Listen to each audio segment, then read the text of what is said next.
ओनू हशर दिहाड़े दा गम कादा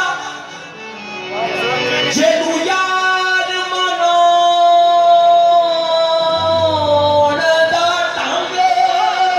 ओनू हशर दिहाड़े दा गम कादा जेनू यार मनोण दा ढंग होवे तलीवान खड़के विच महफिलां दे फैले आलम दा जेड़ा मलंग होवे सरदार ओनू नकीरा ने नहीं पुछना जेदे कफन ते दादा दा रंग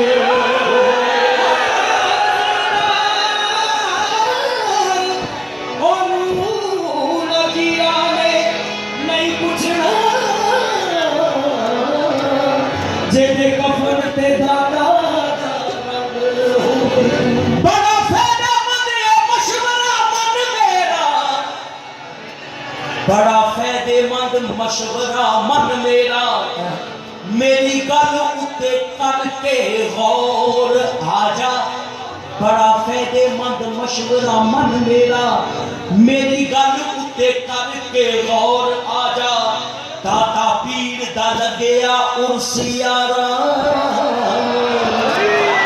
दाता पीर दा लगया उर्स यारा अर्श फर्श उते पिया शोर आजा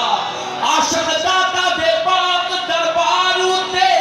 पहला पौंदे पहले मोर आजा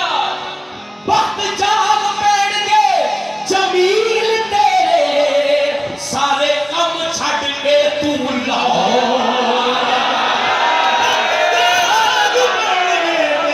बड़ा फायदेमंद है मशवरा मन मेरा मेरी गल उत्ते करके गौर आजा